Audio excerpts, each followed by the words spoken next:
Sabia que você inspira outras pessoas? Às vezes é difícil reconhecer o seu valor, mas eu tô aqui pra dizer, você vale muito. L'Oréal Paris quer lembrar todas as mulheres disso, inclusive no cinema. Por isso, criou o Lights on Women's Worth Awards no Festival de Cannes, um prêmio que celebra as diferentes narrativas das mulheres no cinema e inspira outras, porque representatividade e reconhecimento são importantes. L'Oréal Paris, porque você vale muito.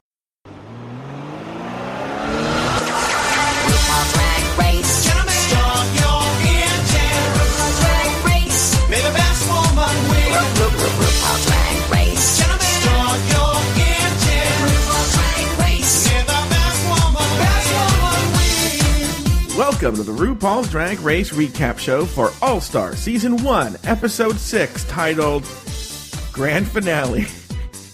I almost said thank you, Jesus. My name is Joe Betance, and I am joined, as always, by two intoxicated co-hosts from the podcast RuPaul's Drag Race Recap. Please say, I have diarrhea now. to Evan Ayres. Hello, Evan. How are you? I'm good. That's not an untrue thing to say about me. What do you mean? That you're drunk or that you have... Oh. No, I'll let you... We'll pretend. Finish your sentence. No, it'll be a mystery. No? I've never heard anyone refuse to finish a sentence. It'll be a mystery. Now, how do you feel, before we bring in our next co-host, how do you feel? This will be our 6th episode together. How have you felt about it? I feel tired. I feel like I've been attacked. I feel very Laganja Estranja before she breaks down. No, I'm kidding. That's been fun. I'm looking forward to having Taylor back. Now I don't have to pee my pants anymore. I can maybe actually be a little more coherent. Well, also, we've learned, haven't we, that if you have to pee your pants, it just tells you to pee your pants. Also, do it, yeah. What you could do is put your finger up and then leave when we're doing one of these long-ass clips. Oh, well. Trust, the one thing you can count on is Taylor and I will have no shortage of talking. People will never know you were gone. Oh, thank you. And from the podcast pod is my co-pilot. Please say... This is not RuPaul's best friend race anymore. To Taylor, the Latte Boy. Well, welcome back, Taylor, the Latte Boy. Thank you. Thank you very much. Can I make a statement? Yes. How do you not know the theme to Superman? That took how many, last night, rage when I was listening to episode 4. And I was like, oh, that bitch is going to get it tomorrow when we take this episode. But Taylor, Superman, Indiana Jones. Indiana Jones. E.T., you're right. Because okay, E.T. That one I'll give you. But Indiana Jones and Superman, you were a child of the 80s. You were a small child of the 80s, but you were a child of the 80s. Oh, Taylor, I hate to break this to you. Oh, I hate to break it to you. Oh, no, you were a child of the 90s. I'm loving to break it to you. I was not a child of the 80s. Well, you should have been a child of the 80s. And you should have known Superman and Indiana Jones. They made Indiana Jones movies within the last couple of years. Yeah, I just never was interested in seeing them. That's not going to fly as an answer. That's fine. Taylor, I'm glad you said that, because one of the things he says in his bullshit answer to that, when I listened to it, I realized this. He goes like, I'm sorry, I just could not deal with the masculinity. And I was like, yeah. You love Jurassic Park, and that character is like almost based on Indiana Jones. The dinosaurs were all female. Indiana Jones fucks a lot of chicks. Yeah.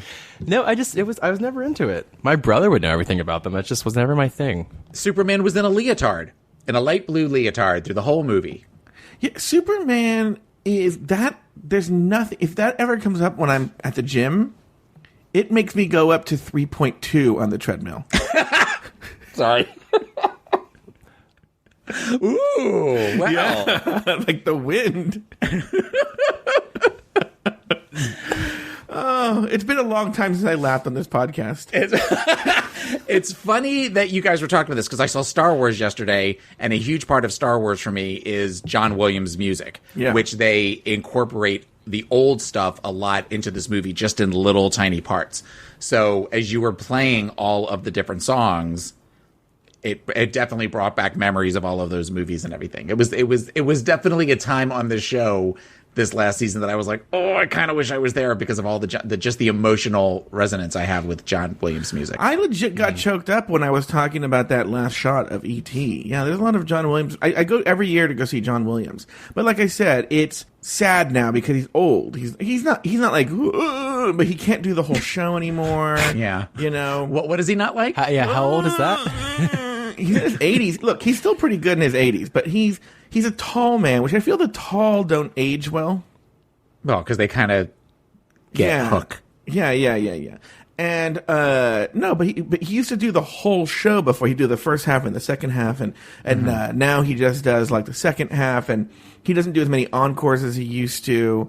And but the best one I ever went to actually was the one they did a Star Wars, because every day there's the theme. It could be like if there's the Olympics that year or the Olympics, but he still always plays the hits. You'll always get Star Wars. You'll always get now Harry Potter. You'll always get Superman. You'll always, you'll get the big hits always, no matter what the theme. Yeah. But one year the theme was actually Star Wars, and they did basically the trilogy, the story of the trilogy, and it was narrated live by James Earl Jones. Oh my God! Yes. I would just sit and cry through the entire thing. Yeah, just sitting in the theater. I have just sitting in the theater when the screen went black and it said "Long ago in a galaxy far, far away." That was the first of many times I cried through the movie, and that just to me it hits me every single time. The last, so whenever you go, and I'll send you a video that I took from my phone. But whenever you go, whenever he plays Star Wars stuff, the whole Hollywood Bowl lights up with lightsabers. Mm-hmm. And obviously there are cameras for people who are sit far away. And I remember there was this amazing shot of the camera. And they don't usually do this shot. It's from the rear of the stage. Mm-hmm. And they shot from the rear stage of him conducting. But behind him, you could just see the sea of lightsabers. And I want to somehow get a hold of the Hollywood Bowl and see if I could just get, I would love to get just that screenshot and blow it up as a picture. It was just so cool. Beautiful. Of that happening. Yeah, but people are having lightsaber battles. It goes crazy. But anyway, Taylor, how are you? Do you have any questions for our pal Evan Ayres? You've listened to the episode since you've been on. Is there a lot to bring up? And Evan, you might have questions for Taylor. As far as questions that I have, I don't necessarily have questions. I have notes. Yeah. Okay. I have critiques. Sure. I think Evan's done great. I really? think that Evan has 1 for 3.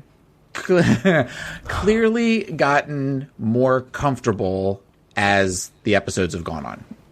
So that is definitely something that I, as a listener, as somebody who is listening with what I can only refer to as a very critical ear, I think Evan's doing a great job. Now, that being said, get out of my chair. Now, Evan, let me ask you this question.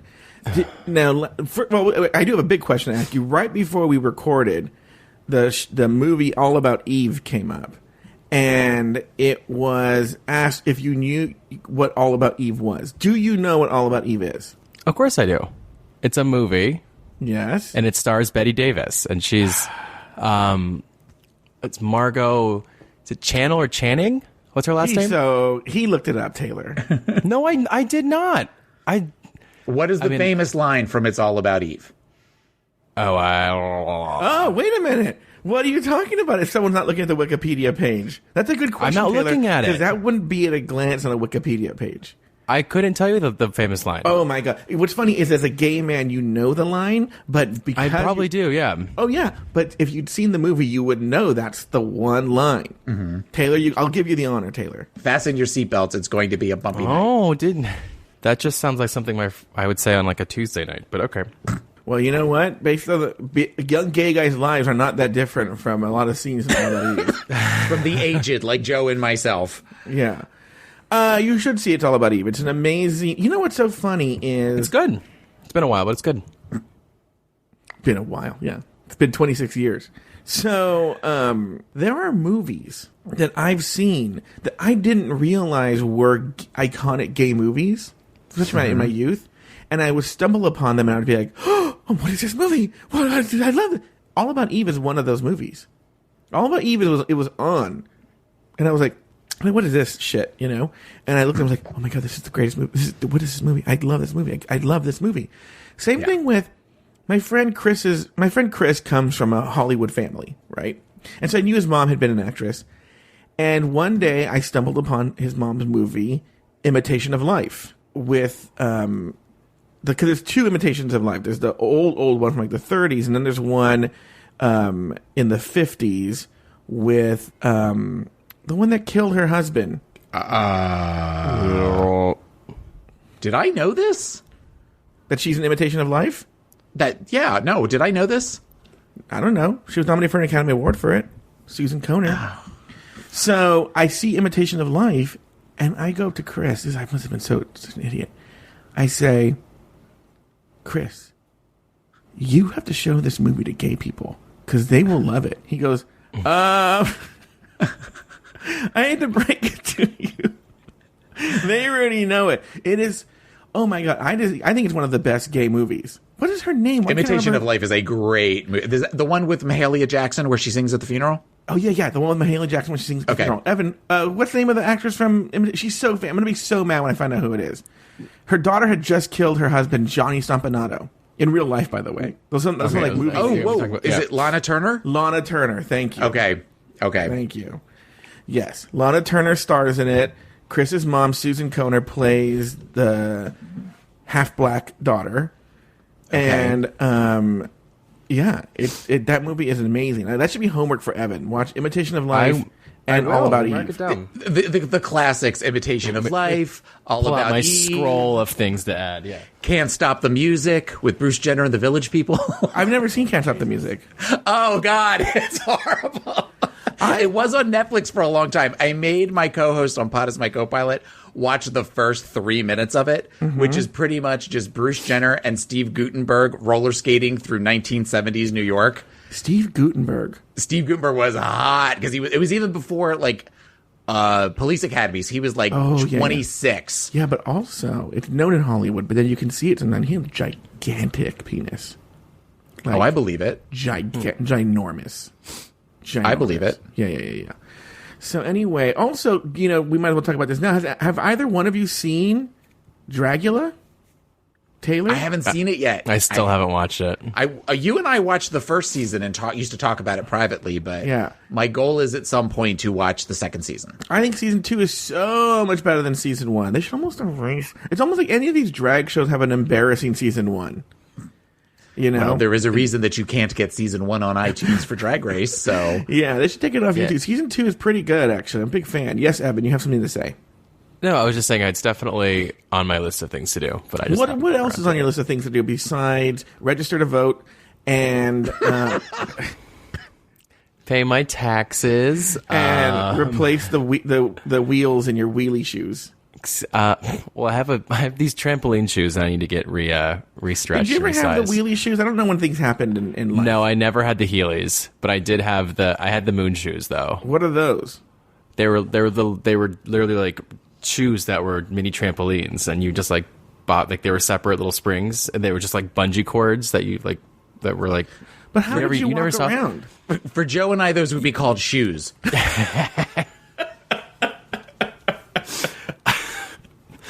You wouldn't walk around. You would fumble around, but it was fun. But I never had the heels. Taylor, you haven't heard this episode yet, but you know how Evan didn't know any of the John Williams songs? People probably already have lost their mind because they're hearing this afterwards. He said he was a Broadway queen. I did not say that. I said I thought I was, and I clearly am not. Taylor. Oh, I'm not going to go back. Spotify does weird shit to my computer. I'm not going to play these musical theater songs again. But if I played you anything from Les Miserables, would you know it? I would know some of the big songs. In fairness, the Les Miserables song that you played, you were speaking during the beginning of it, and so I didn't know. And then when she started singing, I knew who it was. I mean, I know I Dreamed a Dream. That's honestly, I'm not, okay. I am not a huge Broadway. I don't even. Okay, but what if I was like, what if I came on the show and I was like, and all you have to do is tell me the musical too. But I was like, hello, Taylor, well, hello, Evan, it's so nice to have you back where you belong. Do you know anything? Well, that's clearly Miss Saigon. Well, if you're Evan, it is. Do you know what show that is? Me? No, Taylor. Oh yes. No, I know. I want to see if Evan knows it. Or is that one of the ones that Evan was quizzed on last week? He didn't know, but let's see if he go no. I still don't know it, no. I told him the answer, Taylor. Oh my God. Oh my God. You asked me a lot of them. By the way, Taylor, he went to a performing arts school. It was a performing arts high school, okay? It didn't really count. It was like junior varsity glee. This week, the Final Four face off in a desperate bid to snatch a spot in the Drag Race Hall of Fame. Challenge number 1, spend time with Sherry O'Terry. Next, the girls go on a mad dash around about 1 square mile of West Hollywood, where they take part in a boring group interview, give an offensive acceptance speech to accept a cheeseburger in their honor, and finally perform terrible stand-up comedy at the Comedy Store. On the main stage, the girls walk down the runway one more time in front of a distinguished panel of judges before RuPaul names Chad Michaels the winner of RuPaul's Drag Race All-Stars Season 1. Ladies, name 2 things you liked about the episode and 1 thing you did not. Let's start with our guest of honor, our permanent guest, I don't know what you'd call Taylor, Taylor the Latte Boy. I thought you guys were doing 2 things that you didn't like and 1 thing that you liked. And that is actually what I prepared for. Okay, well, then do that. That's fine. With this season, that's fine. Okay. Whatever you can talk about. Okay, 1 thing that I did actually like is I liked the concept of the main challenge. I liked the idea that if they're going to be all-stars, they have to run from different place to different place. It felt very much like one of my favorite episodes that they always did on America's Next Top Model, which was the Go-Sees, where it felt very much like Go-Sees, even though it just was horribly shot. And so that's the 1 thing that I did like. The 2 things that I did not like were, I thought all of the outfits, and I know I'm kind of skipping ahead, they all felt very less than. It felt like if you are going to be the first inductee to the Drag Race Hall of Fame, they all should have kind of really stepped up their pussies, and nobody did. Nobody did, except maybe for Rock Lobster, but we'll talk about her later.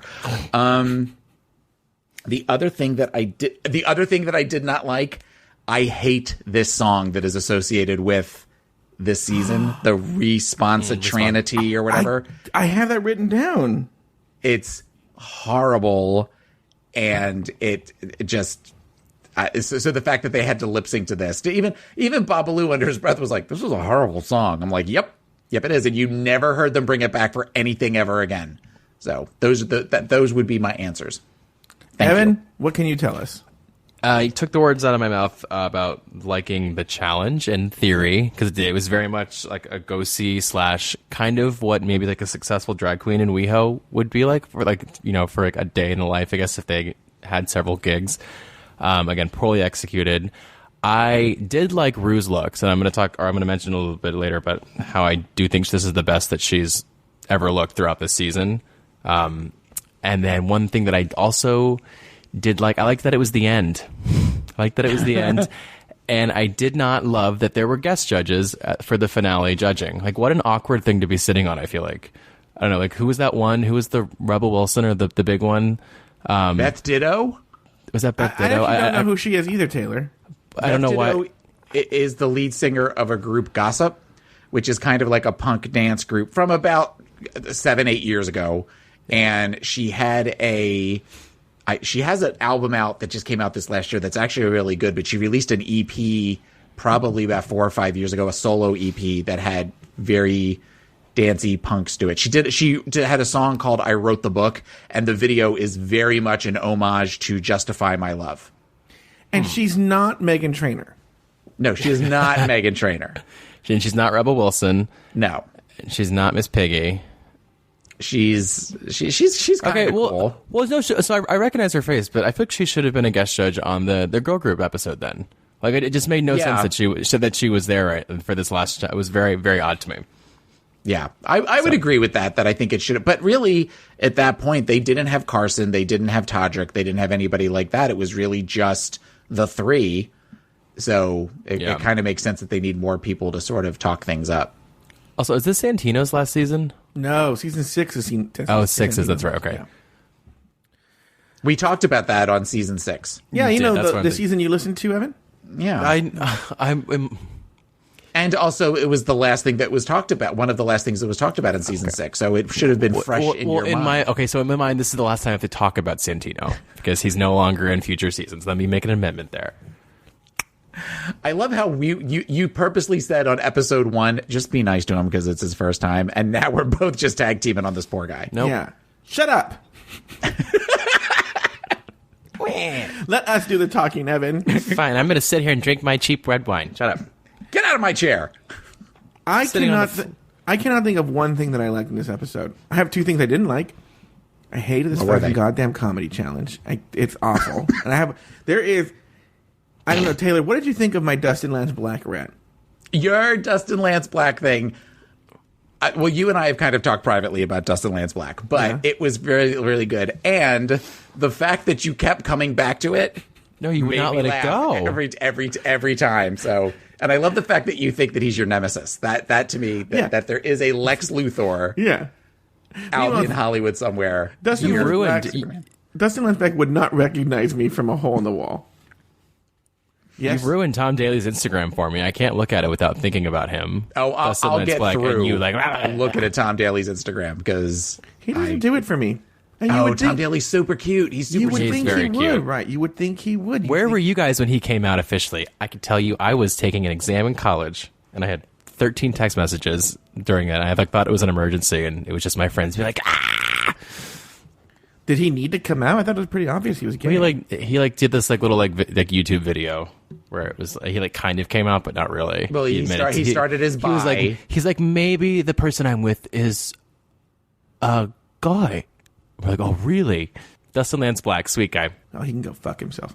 And I hate this Response to Trinity song. I had to pull it today, and I'm surprised they can still I'm surprised someone hasn't bitched about that song as well. The number of things they've had to pull back. I want to go on Reddit. Evan posed an interesting question on the last episode, which was, and I want to do the investigation on Reddit. Yet, no, I don't know where this answer will go. Did they ever release that comic book? I've never heard anyone talk about how they read this comic book. I thought about looking for that because it was Dynamite Comics was the one that. Let me see. I could probably look that up pretty quickly. It wouldn't surprise me if they didn't, because you hear about queens who never don't get their prizes. They don't get anything. Yeah, they're still waiting from season 4. So I'm sure no one's holding their breath for these. But they're fierce drag jewels or whatever they're supposed to get. You know, Marco dress. Yeah, or their lifetime supply of beads by Beads Galore. Yeah, or I'm sure I'm sure Alan Chalk Travel was not sending them places. No, not at all. Well, Taylor looks that up. In the workroom, the queens talk briefly about being in the top 4 before RuPaul enters the workroom to announce this week's main challenge. For your final All-Stars challenge, you'll be taking your charisma, uniqueness, nerve, and talent on the road. As the 4 of you headline an All-Star comedy review at the world-famous Comedy Store, you'll need to work up a hilarious routine that kills the peoples. And to help you find your funny, you'll have one-on-one time with our extra special guest judge, SNL alum Sherry O'Terry. Oh my God. A true all-star is always in demand, and your calendars are filling up. Tomorrow, in addition to your all-star comedy review, you've been booked for not 1, but 2 other gigs. First, you'll leave here for an early morning interview with celebrity reporter Mark Melkin. Then you'll rush off to make a personal appearance, and you'll receive a special honor. More details to come. Now, you need to prepare 3 different all-star looks, from wigs to heels.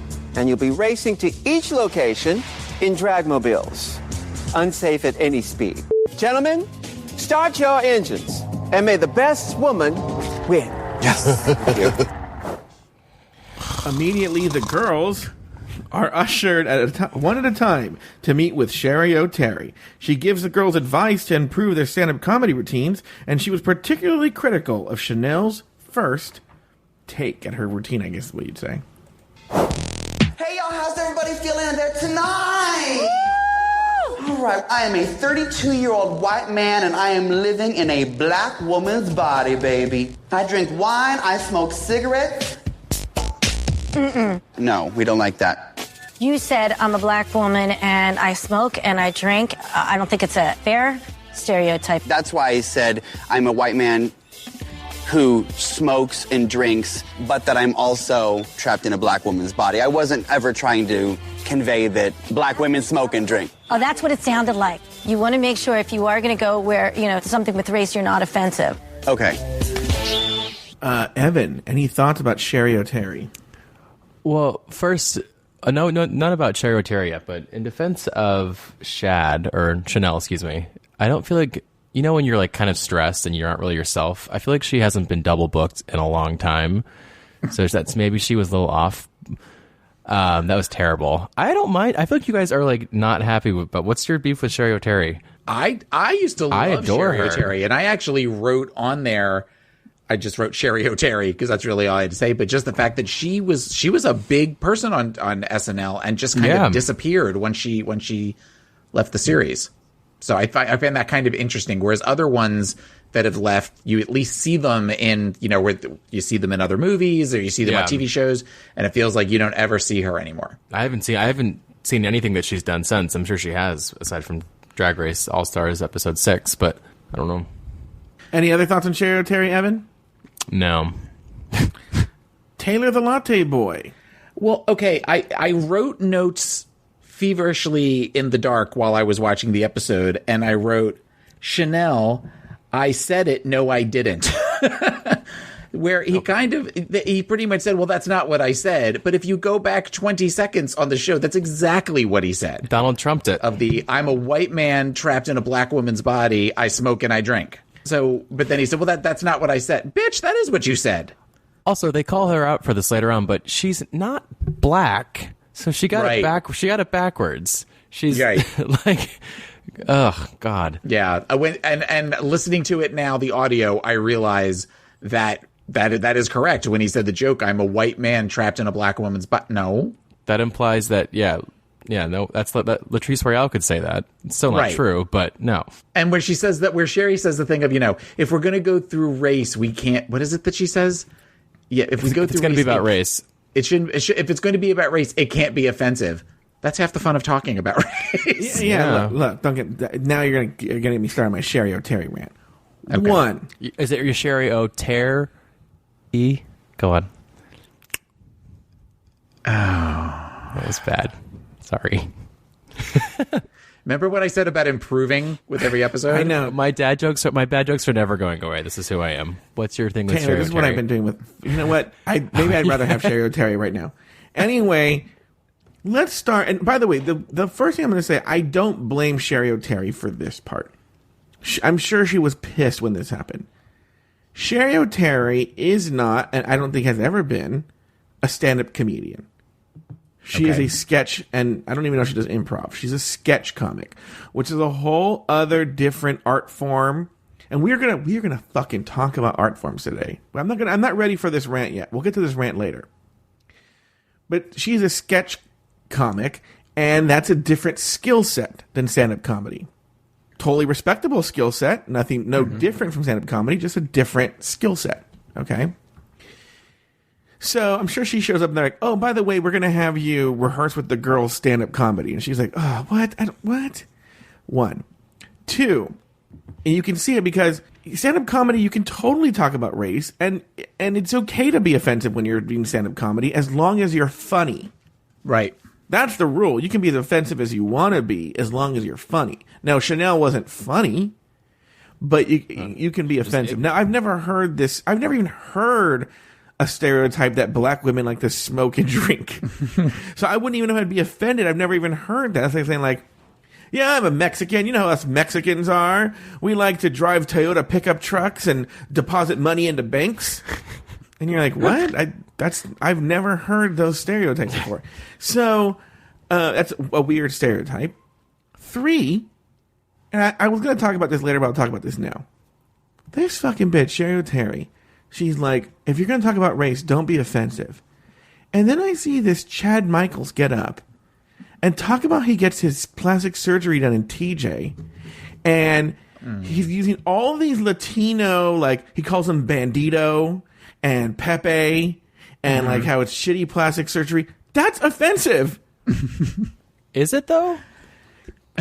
But it's funny. Because he looks amazing. I don't know about that. So that's the thing is like, wait, but he says, I don't know. It was weird, and I wasn't a fan of it. And she's again, I don't actually blame her for this part because I don't know if they, ambushed her and said you're going to be rehearsing with them for stand-up comedy, because you can see it because it looks like she had Jujubee put on funny glasses, which is something like a sketch comic would do. Right. She was a member of the Groundlings. Oh yeah, the Groundlings. I mean, the Groundlings is one of the home bases for SNL people who do, and they're very. That's the thing about the Groundlings. They're very, very, very character based. If you're going to study sketch comedy and you really want to focus on characters, if you're an actor and you want to focus on developing your character, you're going to go through the Groundlings. That's what they really focus on, is creating characters and funny moments out of those characters and what those characters would do. All right, let's move on. Next, the girls were ushered in full drag into 2 separate vans, each of which was being driven by former Drag Race contestants who didn't make the cut for All Stars. Chanel and Jujubee were in one van driven by Season 3's Delta Work, and Raven and Chad were in another van driven by Season 1's Ongina. First up, all 4 girls sat down for a group interview with entertainment journalist Mark Melkin. We're going to play this chat, we're going to play this clip, and we are going to just talk like we do Untucked. Okay, it's a long clip. Hello, All Stars. How are you? Oh, great. How are you? And you're the top 4. We are. Crazy. Yes, we are. Okay, so this is a tough show. Why did you come back? Are you fucking kidding me? Why not? That, by the way, I'm going to play that back again. That is so fucking fake. When Raven says, why would let's just think about this right here. If you're doing an interview and set up for television type interview, like it has like a television setup, right? And this journalist who you don't know says, why come back? Would you say, are you fucking kidding me? Yeah. Yeah. And it sounds like the producer said, say, are you fucking kidding me? Right. Listen. Or he midway realized how bad it was and he just said, are you fucking kidding me? Back. Are you fucking kidding me? Why not? Excuse my language. I'm a little sorry about that. Now, the grand prize of $100,000. You know what? Honestly, for me, it is about being that person that goes out and represents RuPaul at the end of this show. Really? Any of us would be lying to say we don't want the $100,000. What is the guilty pleasure you're going to buy? The first thing you're going to buy if you get the money. Am I wrong that he can't talk? No, it's and he was on E at the time. It's so funny how you forget about people even just a couple of years later. So you knew who this guy was. Yeah. No, I kind of remembered him from E, but he was still somebody that I just, like, ugh. Are we sure? Is it not Carson Kressley, but like before his face? In disguise? Yeah, or just, before he's being snatched back. I want a vacation. Please talk to them. I will kill you if you don't talk in the microphone. I just did. No, because this is what you do. Evan, I'm going to cut this out. It's right here. I'm talking right into it. Taylor, back up on this. No, you talk into it and then suddenly you talk like this or when you move away. He was like, are we sure that's not... You know what he's doing? He's doing that gay, like, girl flip. No. And he's going like, are we sure he's just not Carson Kressley? Who's just gonna... Am I wrong? That's what he's doing, right? No. You have done it because, again, very critical ear, and you have been doing it through the whole season. I enjoy you, but you've been doing it wrong. Okay. Oh, girl. Oh, God. Now he's going to take that whole Evan's thing into last his mouth, episode. so it's fine. Let's go. Goodbye, Evan. Happy trails to you. Are you going to go back to the interview? You know, the thing is... First thing I'm going to do is put the money up before I blow the rest of it. You know what? I spend, Jesus saves. I want a trip to Australia. Always wanted to go to Sydney. You know what? I'll help you pack your bags. They made that into a dramatic moment because what you guys don't, if you haven't seen the episode, is what they're trying to show is that Jujubee is being interrupted, but you could tell in the editing that she's not being interrupted.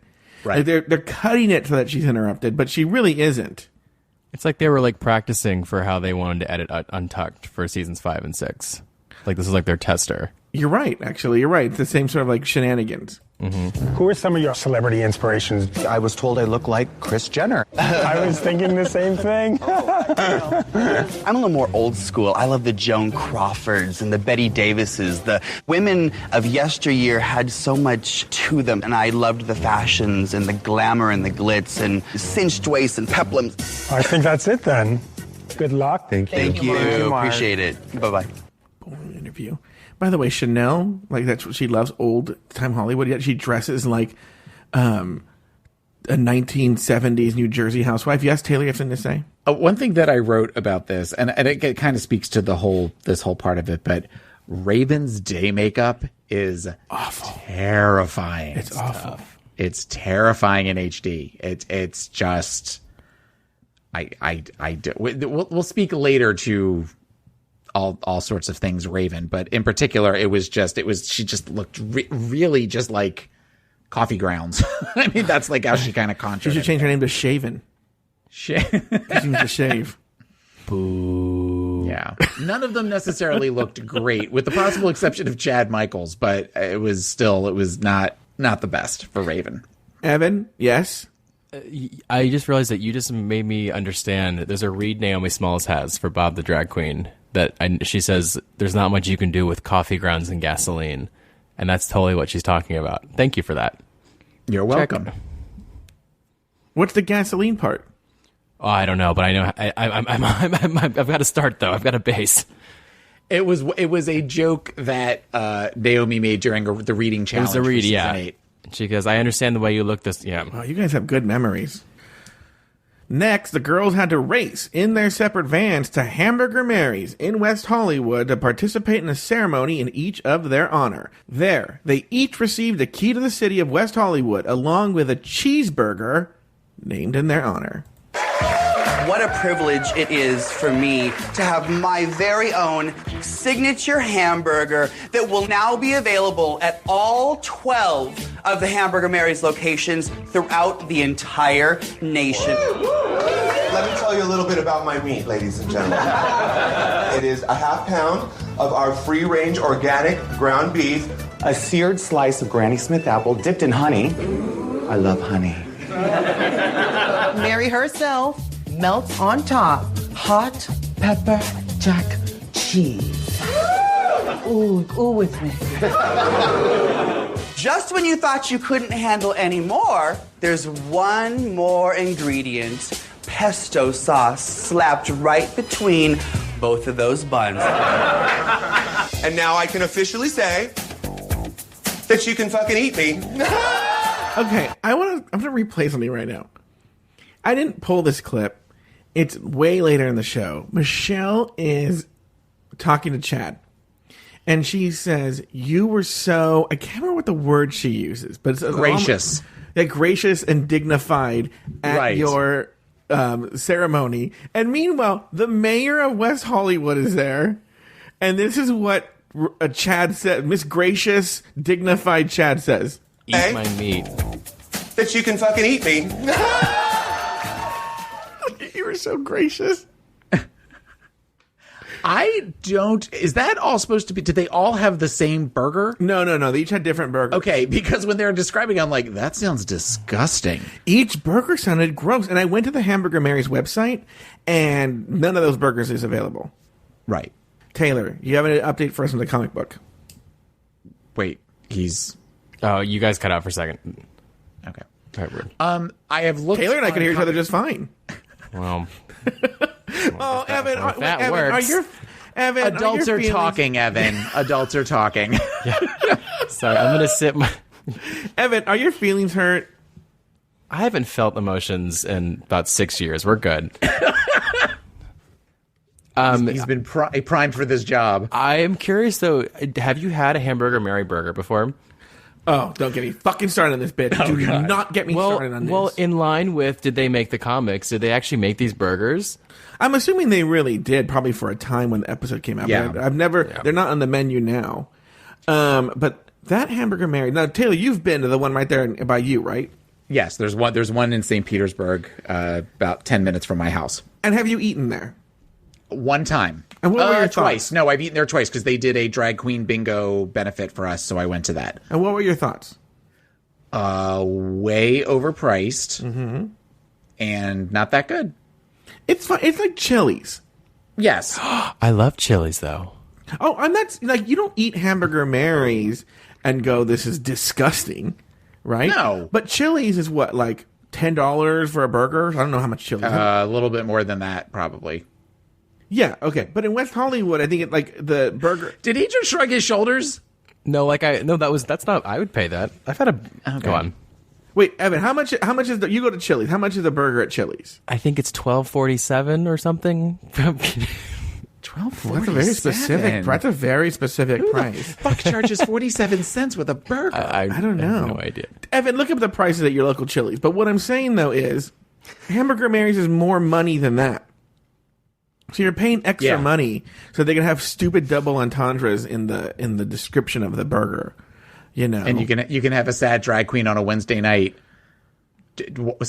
walking back and forth to an Ariana Grande song, getting money like you're paying for the show.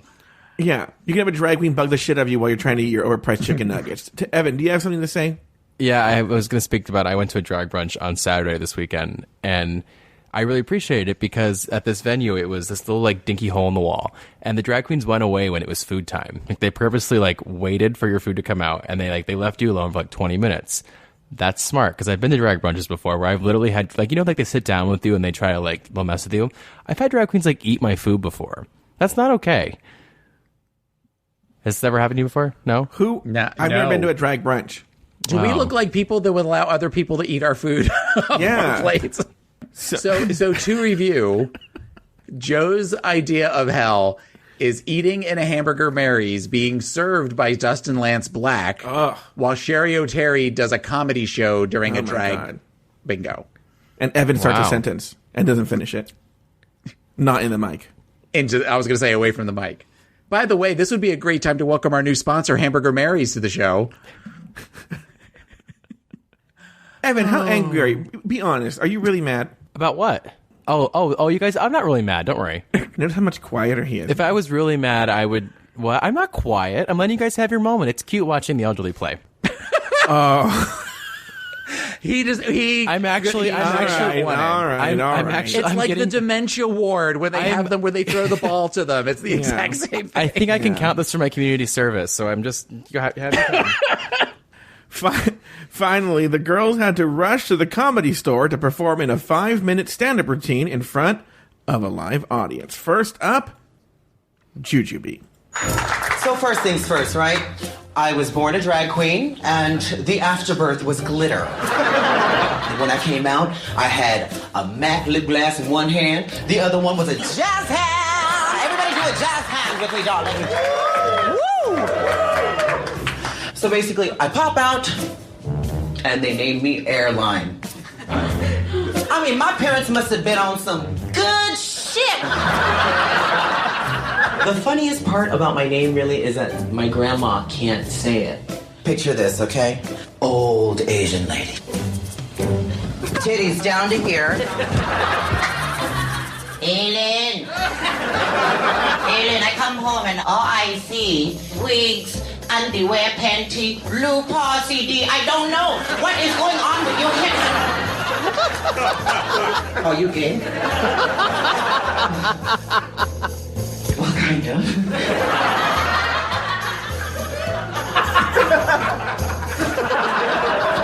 Aileen, look in my face. You fucking liar. You go out with boys. Okay, So, I don't want to do full-on discussions for each comic. We'll do a big discussion at the end, and I have a fucking rant to go on. But what I want to do, and this is important for the rant and everything like that, is give me initial, just really quick thoughts of Jujubee's performance, and I'm going to ask a question for each of you. But Taylor, any sort of quick thoughts about Jujubee? I think the skit is done much better when Margaret Cho does it. Okay, very good. Evan? Yeah, it reminds me of the initial draft of the Avenue Q girl, the Brian's wife who's Asian and just can't say anything right. It's not funny. I'm obsessed with the fact that Jujubee's name is Airline. I think that's very funny. But that's the funniest part, yeah. Yeah, and it's because it's actually sincere. But I don't. It's just him making Asian jokes. All right. What I would like you to do, give me a number from 1 to 10, but on 2 categories, okay? Okay. I even prepared. I did numbers, but now you're saying I got to come up with another number off the fly. Okay. Well, first category is, of all comics that you've ever seen in your entire life, where would you put her? Taylor. On a 0 to infinity? 0 to 10. 0 to 10. No, 1 to 10. Of all 10. Comedians. I don't know who you think the funniest... Well, I've seen some shitty comedians. Oh, yeah, before, I know. This is important for the rant. I would say a 2. Okay. And then Evan, and then Taylor, compared to the other drag queens throughout all the seasons. Throughout all the seasons? Whenever they've done comedy shows? Yeah. Oh, I would say a 2 again. Okay. Evan?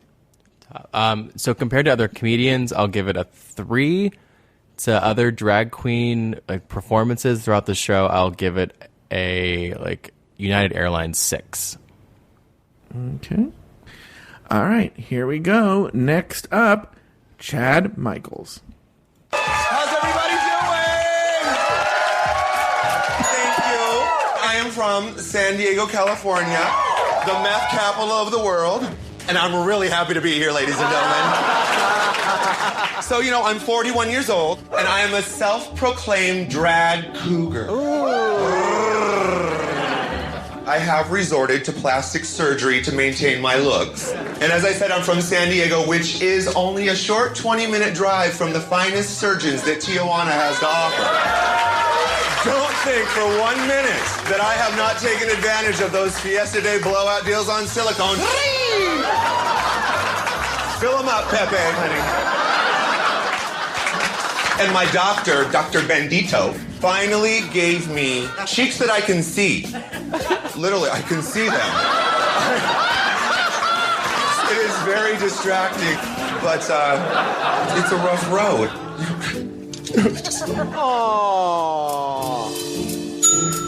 I mean, you guys think that these are my tits, and they're not. They're my balls. I just pushed them up. They're hanging so low. You guys are wonderful. I want to thank you guys so much. You've been a fantastic audience. All right, just quick bullet thoughts. Evan, your bullet, just headline thoughts on Chad Michaels' performance. Do you have one? You mean a bullet, right? Yeah, that was a... Sorry. Bad. So compared to other comedians, 2. Compared to other queens, I'll give it a 2 as well. Terrible. Okay. Very gracious. By the way, I just realized listening... Took my joke. By the way, I just realized listening. The jokes make no sense. She goes, I can see my cheeks.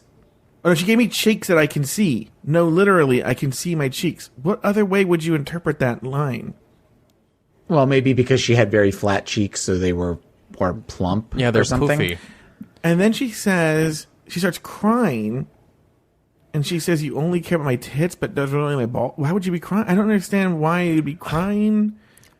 Also, why is RuPaul cackling? Is that she does that with everyone where she does the scream laugh. There have been ones where she literally pretends to hit the desk. Oh, I love that. It's the fakest I will say, listening to What's the Tea, she does find shitty drag queen humor to be very, very funny. So plastic surgery jokes, she just thinks are just super funny.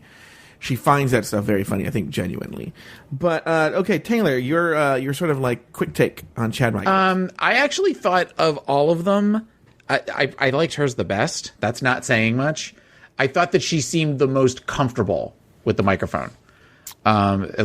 So I would say of all comedy ever, I already gave Jujubee a 2, so I guess I got to give her a 3. And of all of the drag queens on the show, I would say a 3 as well. I'm going to pose a question, and this is not to say that Chad's only had an unfair advantage this entire season, but don't you think it's a little unfair that they're performing in these venues that Chad and Raven are both LA queens? Like, they're probably very used to being on that stage. Well, not the comedy store. Not the comedy store. Oh, the Hamburger Mary's. Hamburger Mary. Okay, yeah, okay, but I mean, still, like, it's. I don't know. I feel like they have some like weird home field. I'm sure there's a home, but I know Chad for a fact. Even to this day, still plays that Hamburger Mary's all the fucking time, like weekly. So Raven's more actually. I think she's done it. Raven's like a Mickey's girl. She's Mickey's. She's Mickey's. But she's mostly. But I'm sure she's played Hamburger Mary's, and she's mostly in the Inland Empire. It's not hard to see Raven actually out of here.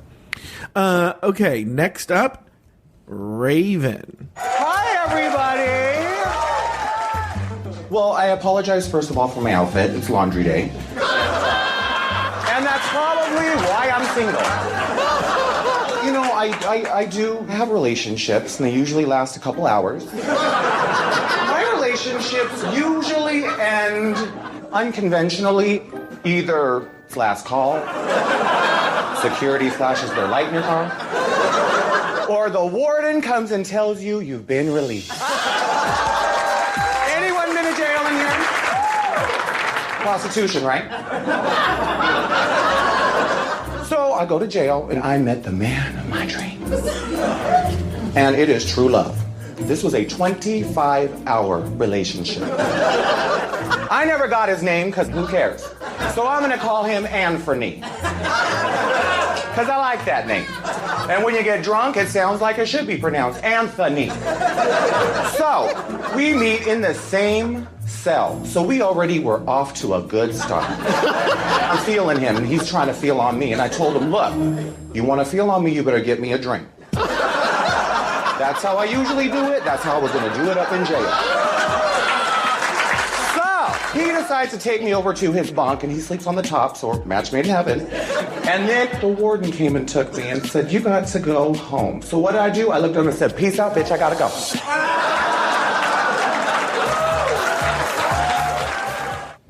Okay, Taylor the Latte Boy. Raven, your quick thoughts. I think it's a great concept for a story, but it's just real clunky.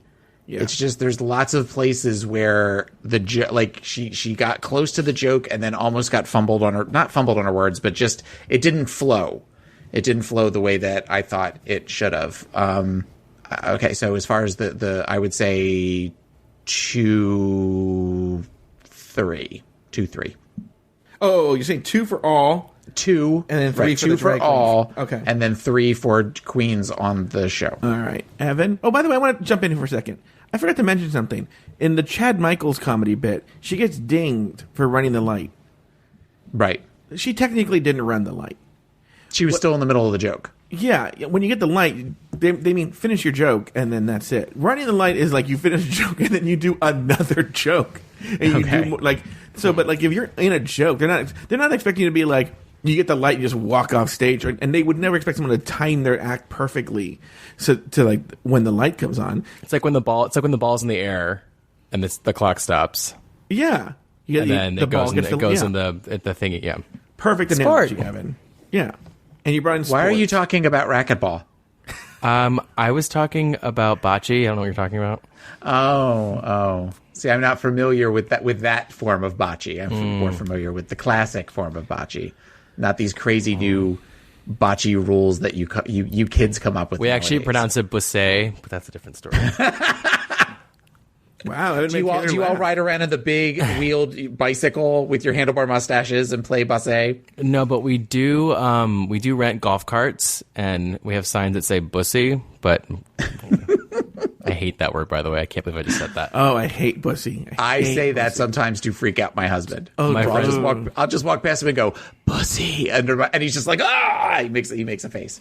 Oh, I have a really good friend who he'll when he wants to go out at night, he'll text our group chat, and it just, boys, I need to pop this bussy tonight. Like, pop your pussy. And the fact that it's so normalized to me is very I'm upsetting. glad that Evan translated that for us. Yes.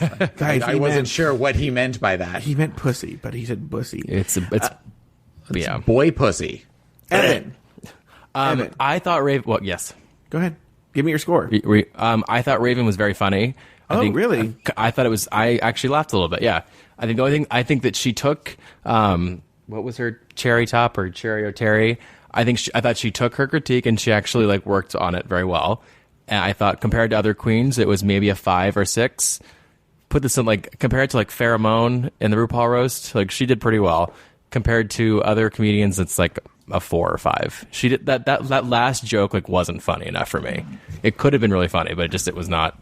She did fumble a bit. Well, she didn't end the routine. She just said, "Yeah, bye, bitch, bye." Okay. Yeah, and they do on Untucked. They show Untucked exclusives, and there is a joke that they show on Untucked that I thought was much funnier, correct, than the stuff that they showed on the regular episode. You're right. In fact, what we learned in Untucked was that they cut out all the good parts of the show and just can they remember just Chad cries and Raven cries. Yeah, on Untucked. Yeah, on Untucked, Chad for some reason was crying, and somebody who comforted her was it Juju? Yeah, Juju was comforting her, and then Raven cried in front of RuPaul during a table visit. They never showed the table visits, so. Pausa rapidinho agora para falar de dica de ouro para os papais e mamães. Depois de experimentar a nova Hug Supreme Care Fralda Roupinha, tudo ficou ainda melhor para o meu filho. É a única com canais em X que se adaptam aos movimentos, com 2 vezes proteção noturna e cintura elástica que se adapta ao corpinho do bebê, além de ser super fácil de colocar e tirar. Praticidade pura. Então guarda essa dica. Nova Hug Supreme Care Fralda Roupinha. Bebê, estamos juntos nessa, mais do que nunca. Agora curta seu podcast. A Max, seu streaming queridinho, veio aqui no seu podcast pra saber. Você curte reality aventureiro ou prefere um conteúdo mais emocionante? Seja lá qual for seu preferido, tem na Max. Os realities que você ama, como Quilos Mortais, agora em versão 100% brasileira. E tem novidade, Sobrevivência Extrema vai ser o seu novo vício pra maratonar. Tem Largados e Pelados, Masterchef, Operação Fronteira e muito mais conteúdo brazuca pra ver. Vida real pra todos os gostos é na Max. Okay, and then finally we have Chanel. What's up? I'm a 32-year-old white man living in a black woman's body. That is how I feel. And that's some truth right there. People say to me all the time, Chanel, why you got such judgmental eyebrows, bitch? I said, judgmental eyebrows, baby, maybe you just real insecure, honey. But when I had looked up in the mirror this morning, I got real scared real quick. Look at this hair. This is the Charmin bear that had exploded right up all over my head, honey. I had stuck my finger into the slide socket. How many of y'all out here wear pantyhose? As a drag queen, my issue with pantyhose is there's no room for a penis. You guys have been an amazing audience. Okay, Evan Ayres, your hot take on Chanel. Hard pass. I have nothing nice to say. Can you give me a score? All comics. Of all comics, I think that's it's a 1. I'll give her that. Okay. And of other drag queens, I'll give her a 3 for stating the obvious about a few things like pantyhose. I would imagine she didn't do well in science, so I'll forgive her for not understanding that she's not actually a black woman. And again, it was probably a very busy day for her, so I understand her not being herself. But God, that was terrible. Even Rebel Wilson hated it too. That was her big con. Taylor the Latte Boy? Yeah, not very good. Not very good at all. I would say I would give her a 1 for all comics. However, Evan brought up somebody that was even worse, which is Pheromone. Mm-hmm. So while she is not definitely the worst comic ever on Drag Race, let's get this roasted cooking. She sounds like Laganja Estranja when she goes, Laganja's in the house, ow! But like if Laganja had like a third aunt that just got out of jail and is like an assistant manager at Wells Fargo. or something. That's quite a specific picture you just painted. That was a very specific picture. I love that woman. I just don't want her to get on a microphone. What was the score? Kind of like how you feel about me, right? Wow. All right, now we have to go into therapy time with Taylor. Okay. I just signed up for Obamacare, so maybe I accept it. Hey, put your lighters up. Ganja's in the house. Ew. As you can tell from my accent, I am from Dallas, Texas. And it was not very easy growing up looking like this. Whether I was playing in my grandma's clothes or putting on a show for my well-organized, alphabetically ordered Beanie Babies, I was good gay. Okay. But it wasn't until I moved to Los Angeles that I discovered marijuana. I mean, I like to smoke. Yo, I am just flying as high as your receding hairline, okay? Marijuana really does help me calm down. So, y'all, I went to Valencia, where they filmed the TV show Weeds. Now, y'all, it's very dry. It's almost kind of like your vagina. Can I get an amen? Now, y'all, I am a tree hugger because if it ain't green, I'm not interested. Okay. That is... I keep that clip. That clip is at the right. I know. That was X. Thank you for having that. Have you seen the video of Alaska impersonating her? It's like a day in the life with Laganja Estranja. And she's like, come on, trees. Come on, shrubs. Come on, Toyota Camry. Come on, bees. Come on, bees. Yeah. Don't come for me, rattlesnake. God, she's so good. Have you ever seen the one where they recut it, but it's Laganja doing well?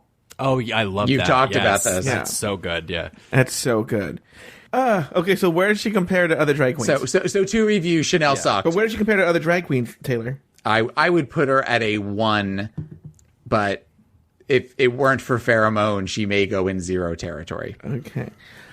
All right, so that's all that... That's... Michelle's been sucking RuPaul's dick for the last 20 years.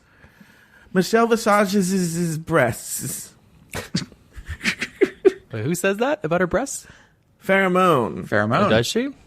I wonder if... I don't think I have that clip anymore. I would pull that clip up. Okay. What were we talking about? Oh, okay. I think you were getting ready to do a rant. Oh, yeah, you're building up. Yeah. He's been edging for the last 45 minutes about his comedy rant. God. Should I leave the room? We're on the edge. Go. I'm going to tell you something. So I'm not going to even name this person because I don't want other listeners to get the wrong idea, right? I don't want the other listeners to think this is a good thing to do. That's the man's black. Sherry O'Terry. But a person who supports us on Patreon, and I appreciate it, and a listener, sent me a tweet, or sent the show a tweet, okay? And I have a response. By the way, when I got this tweet, I was literally in the middle of something. Okay, I was doing something. Okay, but you masturbate every single day. I know, but this was a new Michael Del Rey video. I had never seen it. And I was just working up right up to the point of climax. You know when like the pre-cum and you touch the tip of your dick and it forms a string right from your finger? Like a spider web? Yeah. Like a spider web in the Mountain Dew. And not in the Mountain Dew. In the Morning Dew. Yeah. It's a great name. Bring to the stage, Morning Dew. No, Taylor, in your case, it's Mountain Dew. So I come Mountain Dew. Yes, that's the secret is out. I think it was Friday night. I'm not sure. The 13th. When was the 13th? Wednesday night. Was it Wednesday, really? How do you know that? Because December 15th is when Star Wars came out. Okay, so Rain Man. Before. All right. Fair.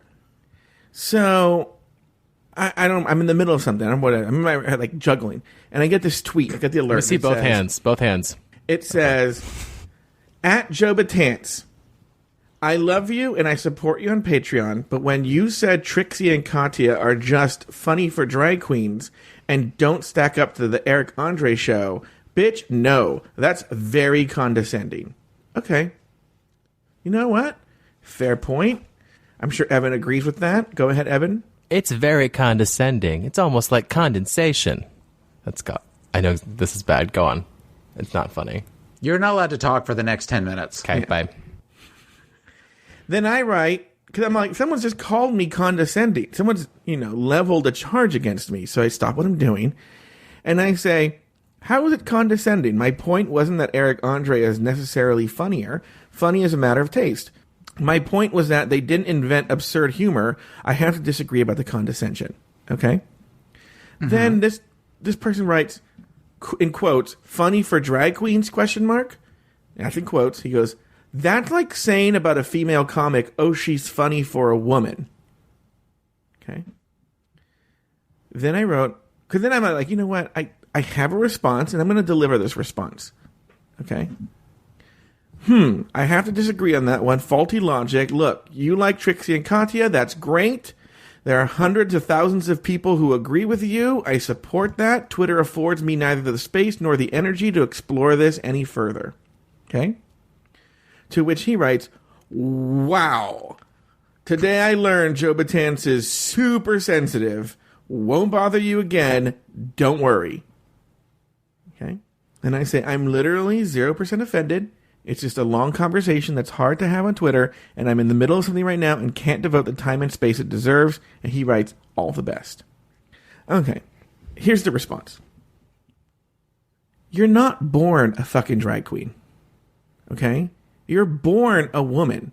You're born a black person. You were born, a white person. You're born Asian. And so to hold something that someone is born with against them is offensive.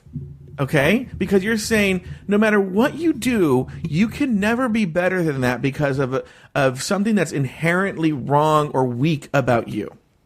But drag is an art. It's a craft. Okay? And what my point is if you are in other words, if you had a chef come into RuPaul's Drag Race, and that's what the makeover challenges essentially are, right?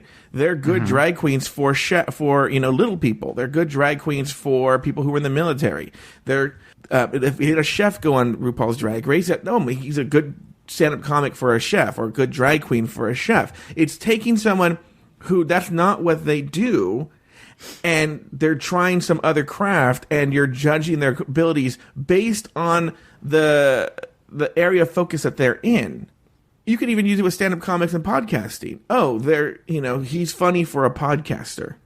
Okay? It's almost just as offensive. The reverse is just as offensive for comics. If you're saying that people who practice their craft are just as good as people who go night after night working their set material over and over again, playing shitty bars, shitty clubs, traveling around the country to hone their 5, their 10, their 20 minutes, like working it, doing every line, that you think a person who doesn't do that all the time can just go up and do that.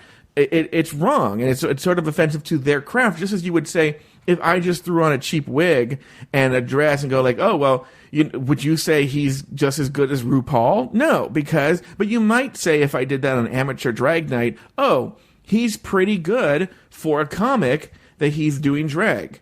Does that make sense? Taylor, do you want to weigh in on any of this? No.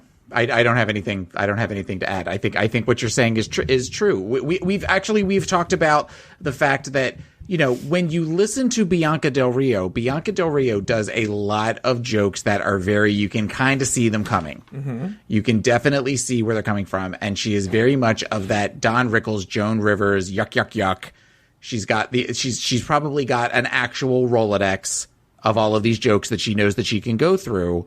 And when you consider there are a million comics out there that do the play every night, that she needs something that kind of elevates her and gets your attention. That's why not only is she a drag queen, but she's kind of that clown drag queen with the crazy eyelashes and the big hair and all that kind of stuff, because she needs the attention. She needs to be able to get your attention.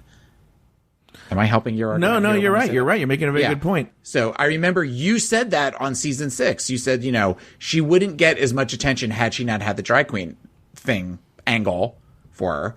So I agree with everything you're saying. Evan, do you want to weigh in here? I'm sorry. I still have 6 minutes. Okay. Oh my God. He is so fucking sensitive. No, I agree with what you're saying. I mean, you're making a good case for someone who just learned how to speak, but no, this person is being obnoxious. I completely understand why you're frustrated. No. I'm not judging whether the person was obnoxious. I'm saying it was obnoxious. Like, get over it. Okay, now here's what else I'll say, because I think Taylor brought up a really good point, which is in comedy, I don't know if we talked about this in the show, but a listener, Sarah Yu, wrote to us and recommended that we listen or we watch Bob's special, Suspiciously Large Black Woman on Netflix. And I don't know if Taylor or Evan got a chance to look at this. I did. I watched it. And look, I've seen a lot of stand-up, and I'm not saying you might judge it because I'm saying it's meh, and you might judge it in the negative glass half empty kind of way. But what I'm saying is you could see that same set, not those jokes, but the same quality of set anywhere in New York City. You go to a club, you're going to see that quality of jokes from the person who's opening for a headliner in New York City. I hate to say it. I don't even know if Bob would agree with that. What happens is people get a lot of attention from a television show, whether it be RuPaul's Drag Race or any other show. And now because they can fill a theater because of their fame somewhere else, they now get headlining spots before they're ready. Okay? Or a sequel to a movie that doesn't need to be made. Yeah, let me tell you, to use stand-up comedy, Jay Leno, no matter what you think of Jay Leno, but Jay Leno in the 70s was considered one of the top comics working. And to this day, Jay Leno has an entire, 45-minute set that he's never done any of the jokes on television. And he only does it for, private corporate gigs or private shows. Because it's so hard to build up an act. It takes so long to build up an act that's worked, that's solid, that's perfect, that you're not just going to go spill it all over the place. So to think that someone could do a 45-minute set just like that, when Louis C.K. was doing that, comics were like, oh my God, it's like the equivalent of Michael Jordan, because he was coming out with a new set that was really good every year, and people were losing their minds. If you remember, Jerry Seinfeld did a whole documentary. Yeah. About how he did a whole tour called I'm Telling You for the Last Time, where he retired the set he'd been doing for 30 years. And he did a documentary about him building up a new set. When you're a comic, you build that 45-minute set, you protect it. And that's your little baby. That's what makes you money, Yeah. And so these are top comics. And so what I'm saying is Bob the Drag Queen, it's fine. There's nothing wrong with it. I maybe smiled a couple of times. But what we have to realize is what Bianca Del Rio and Bob the Drag Queen are doing are good comedy for drag queens. Because that's what they essentially are. First and foremost, they're drag queens. Yes, Taylor. I would say this, or maybe add into this. People that go and see a Bianca Del Rio show or a Bob the Drag Queen show are not necessarily going to see a comedy show. They are going to see characters from a TV show that they loved, that they know are funny, but they're not going through. You don't get comedy fans with that. You get people that you're going to laugh because you know who they are, and they're probably going to throw some Drag Race shade at some of the queens, and they're extensions of a show that people love. Yeah, and I'm going to tell you something. I'm not going to identify my source, and maybe this person, Evan's more of an expert on Trixie and Katya than I am. Maybe this isn't a secret, but I happen to know through other ways, and I can only speak for Trixie, that she hates doing drag. She hates it.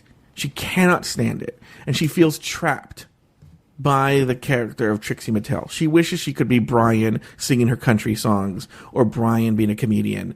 And I think I feel like Katya has sort of talked about this. I don't know if Trixie's talked about this, but there is a sort of that's why I want to cut off any sort of Trixie and Katya identify as women. I've never seen them say they identify as women. Do they? Evan, do you know this? They joke about it, but no, they don't actually identify as women. That's Katya's shtick, because she's I am a woman, but she obviously isn't. Yeah. But no, not personally. They say that though because, if I may, my understanding is that they both talk about hating it, and I think it's actually very common amongst most people who do Drag Race, because you get into drag because you enjoy it and it's fun and it's this cool creative outlet, but then as soon as you get thrusted into this machine that Drag Race is now, it becomes work, and work is a 4-letter word for a reason for everybody. I think for them, Trixie very may well not like doing drag now, but I think it's something that when they just get thrusted into this lifestyle where it's just constant. I would hate it too. It's not you get up and go to work. That's fine. They get up and it takes 4 some hours to, get this look together. I would hate it too. Well, also to give Trixie and Katya the benefit of the doubt is they don't have the luxury that people do to work their comedy. So I'm not saying they would be bad comics if they worked at their craft, but they don't have that luxury, And so if they should, maybe they don't have, the time or the energy to take off the drag and go to tiny little clubs in LA and do some sets and work that shit out. It takes work. It's hard. And it's true. And they try it in their show. They have a little segment where it's Brian and Brian, and they go out on the streets and they interview people, and it's funny, but it's funny because it's so obviously like it's not that it's so they pretend like it's not them, or they don't, like, they're different people. Like, their humor is completely contingent on them. The absurd idea that they're actually women. Like, it would never work if they were just sitting there in their underwear. And going on what Taylor said earlier, too, is I have a friend who she teaches comedy classes for a living, okay? And sometimes I'll go to the showcases where the people go up and do stand-up, and they have all their friends come and watch them do stand-up. And everyone is just laughing hysterically. By the way, the jokes are not good at all. These are people who are brand new at stand-up, right? But people are laughing because it would be like if I went to go see Taylor do stand-up, I would be laughing hysterically. That's my friend Taylor, and I know him, so I know those jokes mean something to me. Same thing with Evan, So it's the same thing with these RuPaul's Drag Race queens. If people go and they see Bianca and they see Bob and they're laughing hysterically. And by the way, Bob's made me laugh when I see her do the warm-ups for the finale. I'm not saying Bob's bad. I'm not saying Bianca's bad. I'm just saying they're good for drag queens, and I'm not saying that's not condescending. It's just their craft. They're amazing drag queens. They won RuPaul's Drag Race. Okay, that's hard. They're very skilled drag queens, but it doesn't mean because you're a really good drag queen doesn't mean you're a really good stand-up comic. All right, moving on. Now back in the workroom. The girls spontaneously discussed out loud why each of them should be placed in the Drag Race Hall of Fame. All of the answers seemed pretty canned. All that is except for Chanel. I think I deserve to be in the Drag Race Hall of Fame because I do a lot of character illusions. I can juggle. I can ride unicycles. Does that put you in the Drag Race Hall of Fame? I don't let wardrobe wear me. I wear it. And that in itself is an art. I put so much power and passion into the art form. I feel that I can emulate the essence of what femininity and couture is, and I enjoy it. I want to win. I deserve to win. I'm a badass bitch. All right, now it's time for the looks. Evan, what do you got for us today? What do I have? Yeah, you're running the looks, so you're totally ready. A look of confusion on his face. From the looks confused. I'm really sitting on this pun of how much we're talking about stand-up just now, and I just want to tell Shad or Chanel to sit down, but that's not good. All right, so for the final you're right. I speech- agree with that. It's not good. Sit down. It's not good, but you word vomit, and sometimes it's what it is. What it is. Looks. Okay, so the first look that we have on this all-star stage is Chad Michaels, who is wearing and please jump in anytime, Taylor, because I feel like you're a little better at these specifics. Okay. She's wearing a bodysuit, and it's metallic-ish with bits of mesh and thigh-high boots and a blonde curly wig. It's cool. It's fun. It's a toot for me, but it's definitely mention what you brought up in the beginning of this. It's nothing like amazing. Nothing screams best of the best. I think she low-key probably used her best drag for the finale of season 4, or not the finale, but the taping where they lip sync or whatever for their lives at the end. And it's not as special to me. It's a toot, but nothing special. Are you going to go to somebody now? Please. You're running the show, Evan. Do I pass it off to you? Well, who do you want to go Here, next? Taylor, your thoughts next. Oh my! Thank you. It's like Taylor and I are like letting the boy drive. Turn signal. Yeah, no, this was, in particular, if Chad was talking, this is the pinnacle moment. This is you save the best for last. And the fact that she came out in this cat suit with the metallic, with the sheer, just like Evan described, it just strikes me as, oh my God, I've run out of outfits. What is something that I can throw? It just felt very thrown on. No. And was just not, when you think about Chad Michaels, you always think polished and you think gracious and elegant and all the things that were said. And this just was not it for me. Boot. I'm sorry, boot. You boot it, even though it's basic and very much yes, because it's basic. This is the finale of All Stars. They didn't know what a shit show and a garbage fire it was going to be, so they should have come prepared to have, we've seen, the first thing that comes to mind is some of the elegant dresses that we've seen in regular challenges in other seasons that could have easily replaced this on some of the queens.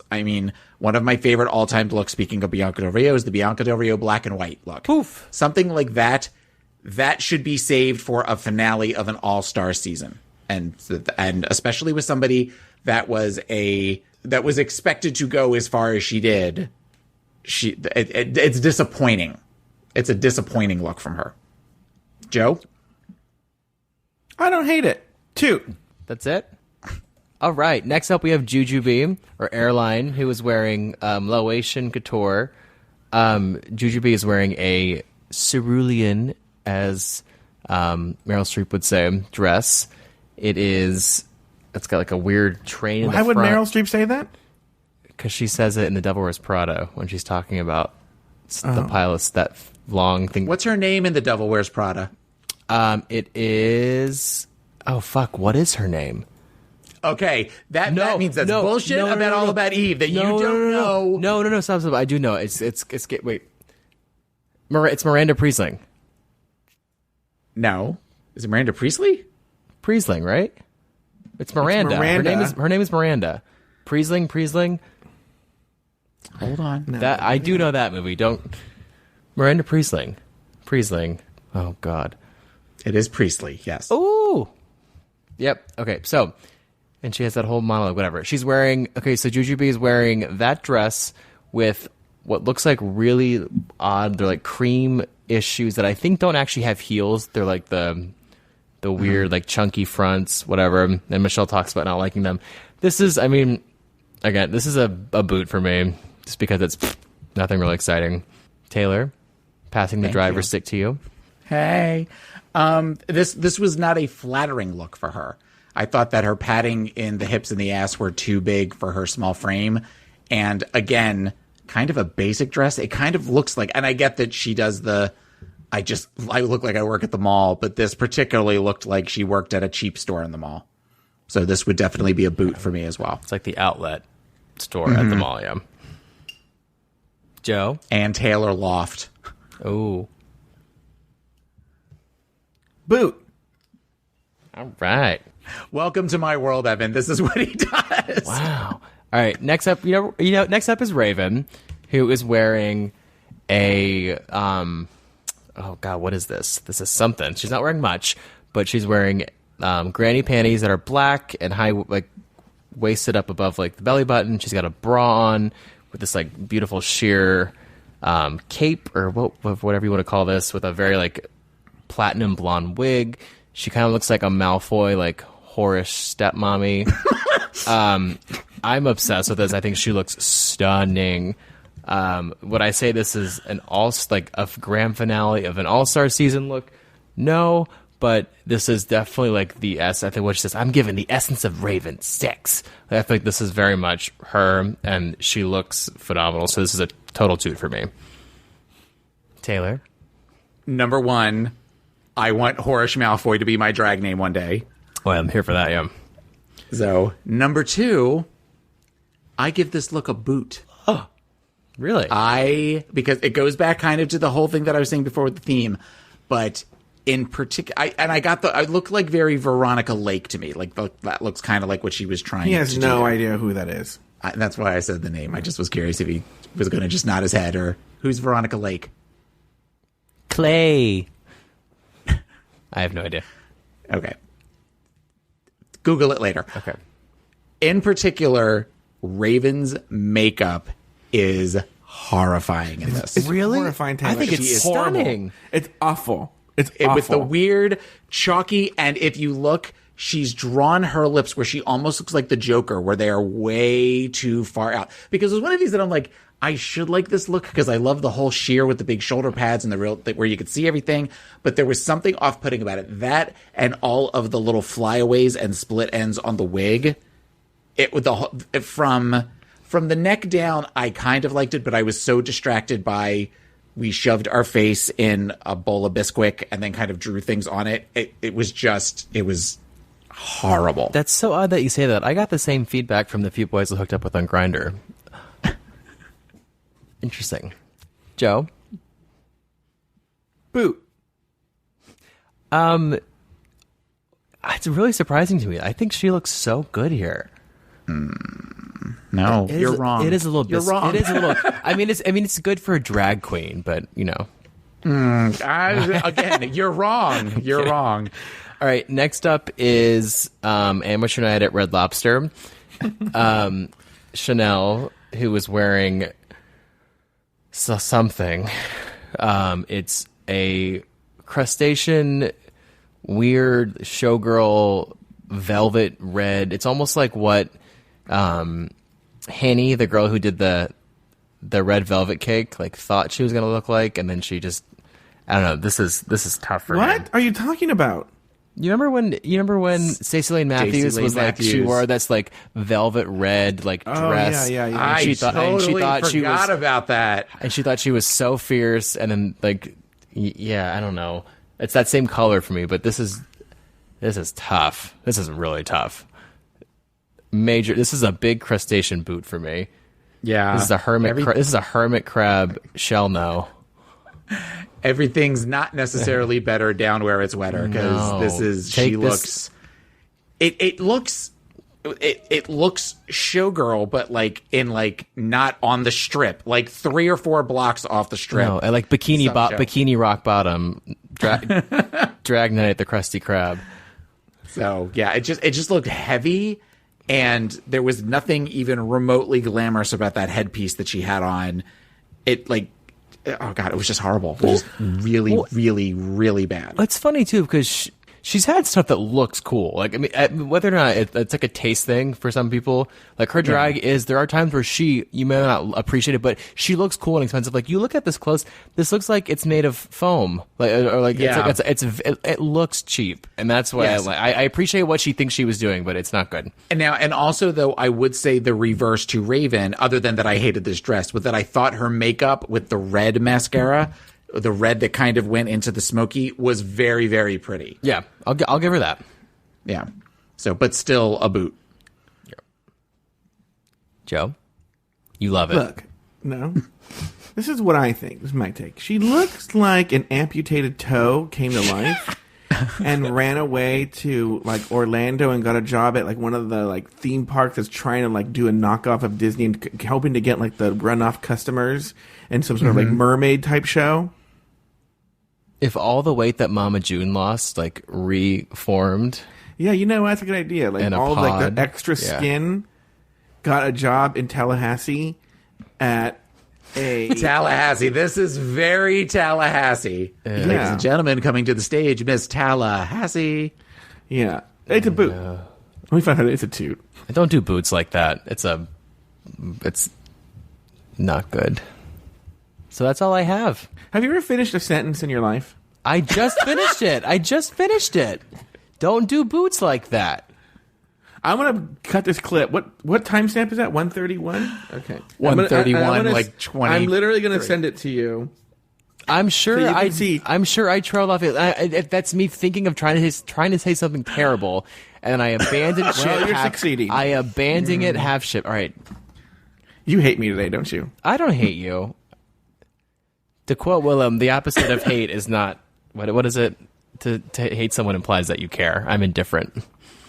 During Untucked, the girls wandered into the Gold Bar to find RuPaul sitting there, ready to ask them some questions and dispense some new age wisdom for the children's. I cannot wait to hear some of Taylor's takes on what she says. One of them is literally ridiculous.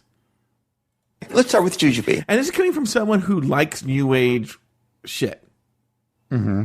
Now, you've come close to winning before. Yes. Listen to this advice and to it Jujubee. seems that there's always one small thing that holds you back. What do you think that is?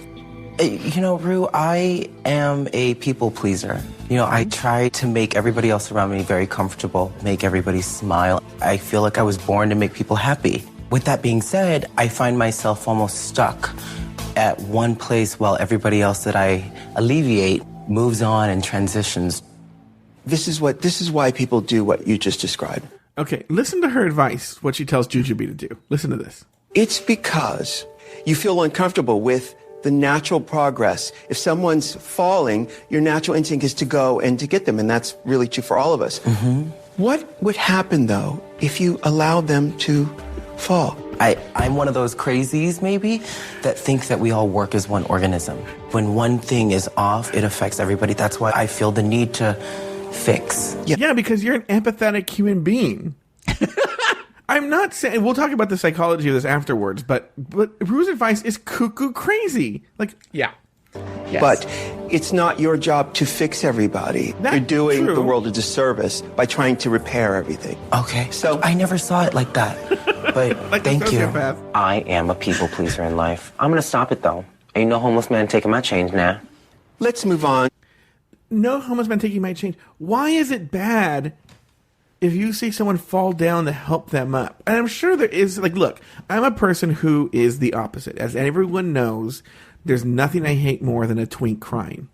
Like, if Evan started crying right now, my heart would break and I would do whatever he wanted. Okay? I mean, you do finish sentences. I'm sorry. It's fine. It's really okay. You know. Chanel, is that you? I was misdiagnosed with ADHD and I can't figure out how to finish things. I'm so sorry. And he moves away from the microphone. Yeah, I know. He just moved away from the microphone. I did to piss you off. No, you did not. No, I did. It's fine. You'll never know. You'll never what? My new drag name is Misunderstood. No, There's never been a drag queen with that name before. This is what your drag name is. Your drag name is Valerie.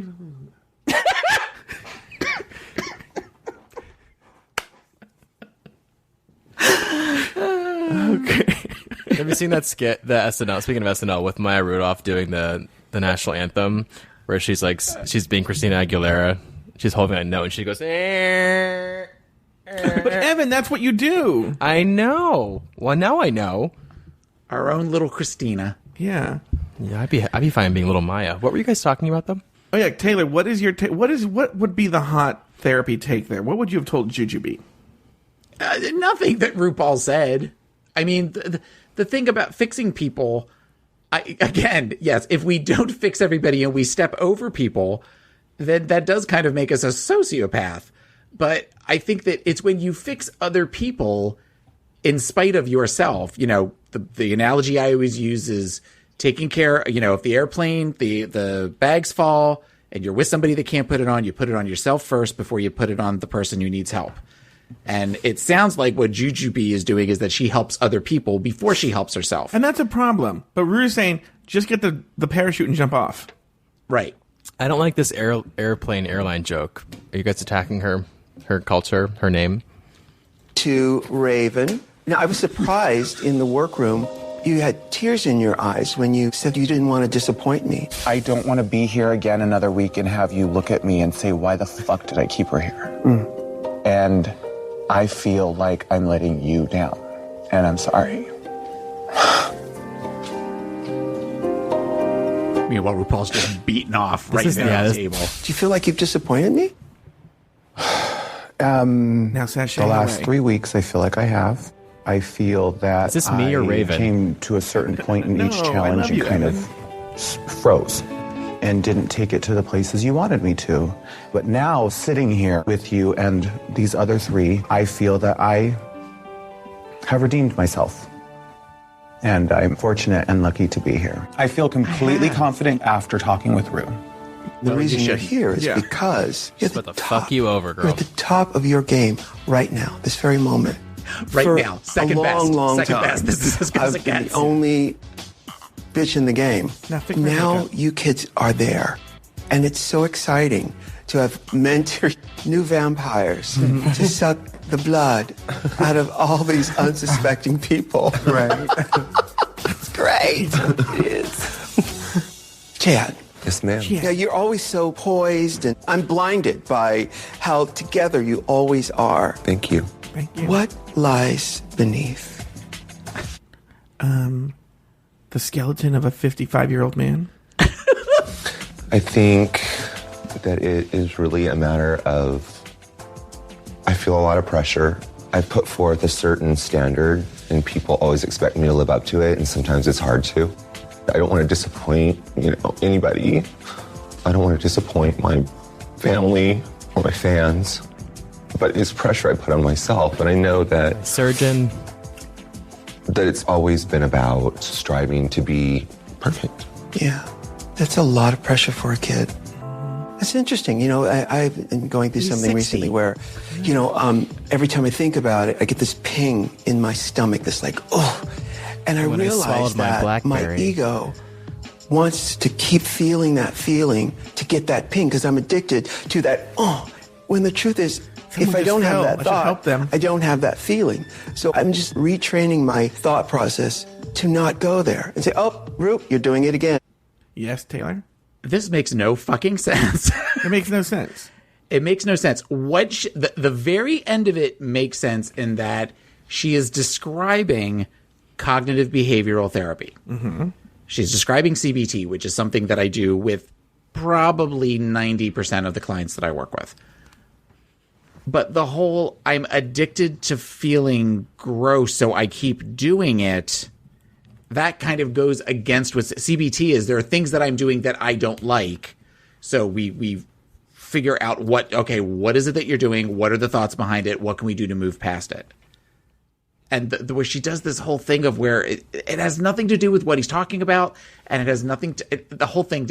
That part actually angered me when she was saying that. I'm almost wondering if she's not articulated it. And having read some of the same books she has, I think what she's trying to get at is sometimes we become addicted to anxiety. So in other words, it's the world that we know. And so because we are comfortable in that anxiety, even though we feel terrible, it's the only thing we know, and anything else seems awful. Evan and I have a mutual friend who's, from outside looking in, his life is horrible, right? Like sad.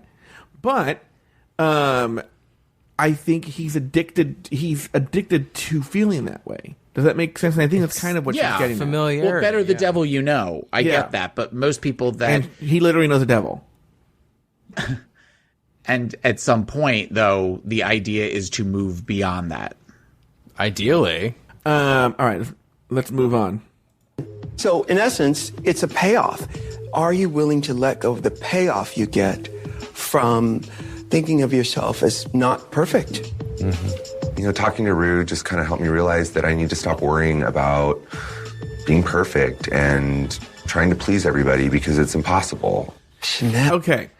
I want everyone to listen to this. It's one of my favorite things to talk about, and there's actually a great example that they separated by a break and the coming up next and previous, all this is gets separated, but when I cut it out, you're going to hear it firsthand. It's the same sentence with different music, and you'll see how it affects the mood of the show. Here we go. First one is before the break. You're always so confident, put together. I just wonder, is that confidence, is it covering something up? What is that? That's menacing music, right? Like, oh, fuck. No, same sentence. Chanel, you're always so confident, put together. I just wonder, is that confidence, is it covering something up? What is that? Well, isn't that weird? Like, the first one, you're like, oh, she's fucking dropping that fucking bitch. She's dropping it. Right. Chanel. And then the second time, it's like, oh, she's comforting mama. Right. You know? It's so weird. Well, Comforting Mama. Nobody gives a shit about Comforting Mama. Not these queens. They want to watch drama. So they're going to stick through and watch all of the horrible commercials. For boy butter. She's going to get eviscerated for boy butter. Prep and friggin' cruises to wherever, yeah. And then there's like some like weird insurance too. It's funny because I'm really not that confident a person. Really? Oh, are you? I grew you're up juggling as the unicycle? Come out the of your fat kid shell. in school. I was the kid that so many people tormented and so many people put down. I never really had friends. I never went out. I never did anything. My mom was my best friend.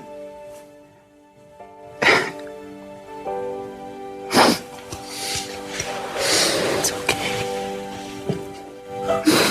And in 2009, my mother had a massive heart attack and she died. And I felt like I had lost the will to live. She always made me feel like you are the most amazing person in the entire world. She's the reason I'm here right now. She guides me everywhere I go. And I think some people think that I mask my insecurities in crazy costumes and things. But I only do what I love and what comes from the heart. And I love what I do. And you know what? I'm really fucking good at it. And it took my mother passing away for me to realize in my mind, you know what, Brian? You are good. At wearing Ed Hardy hats. If you didn't know before that you are worthy, I want you to know it now. Not just know it on an intellectual level, but on an emotional level. And you have to be willing to let go of those old crutches, because they're sort of go-to crutches that sort of propel you forward. You needn't look to those other crutches anymore. You've made it. You're there. It's done. We are linked forever. Not only because of this show, but because of what we do, our love for dancing to the beat of a different drummer. And you are absolutely my heroes. Really. It's such a great opportunity to work with you kids and to mentor you kids. Right now, this moment, this is it. Meanwhile, by the way, none of them have her phone number. Yeah, we're linked forever. Get out of here, girl. Yeah. Back on the main stage, Chanel and Jujubee were eliminated right off the bat. That left Raven and Chad Michaels in the top two and set for a lip sync battle for the crown. Taylor, did I cut you off? Did you have something to say? I just was going to say, Chanel, I feel for.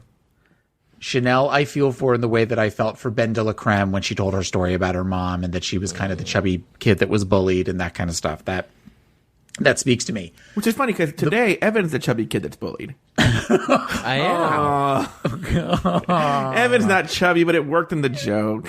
No, he's not chubby. He's morbidly obese. So I prefer swollen. He's swole, as the kids say nowadays. Taylor and I would give our left literal breast to be as chubby as you are. The problem with Chanel, well, that could be a podcast all in itself. That's like Serial. Can I go on the record that I feel really bad if she'll never listen to this, but like no, she's immensely talented, but I've shat on her all season. She's she deserves every success it is, but like, go take it away. The thing is with this, and this is something I've seen with other queens, and this is something I've seen with RuPaul. We're clearly having an emotional moment, and her voice is breaking like this. Not a single tear, no running mascara. You hear eyes RuPaul watering up. Yeah, beating off under the table. Yeah, it's like, who can actually watch RuPaul hike up her dress in that director's chair and just start going to town on herself, just beating that dick like it owes somebody money. That seems to be where there was almost this weird competition between all of them. That's just it. And I've gone on record that I like Chanel. Even though I don't know that she really should have gone as far as she did. I still think Chanel is kind of cute as a boy. Oh, I just, the Ed Hardy hats. You're right. That was something that I didn't realize until Evan brought it up in the first episode, and then that's all I could see was Ed Hardy hats. Did I call her Pheromone's grandmother too? You said that's something like that, yes. Oh God! But I just that whole thing just that read to me like the speech when they were all getting ready, and that, you know, I'm a unicyclist, I'm a juggler, all these different things, where she thought, this is my chance to do my speech, and they're going to play this on the show when I win the crown. But she says on Untucked that she didn't think she was going to win. No, you're right. She did.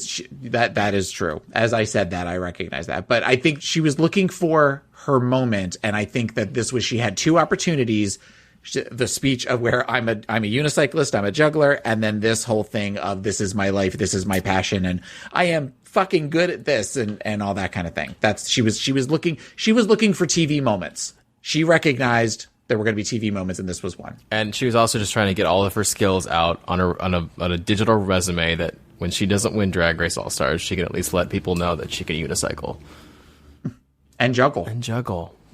But can she juggle while she's on a unicycle? I'm sure she could. Back on the main stage, Chanel and Jujubee were eliminated right off the bat. That left Raven and Chad Michaels in the top two and set up for a lip-sync battle for the crown. The song? Response to Trinity. Taylor's favorite song in all the world.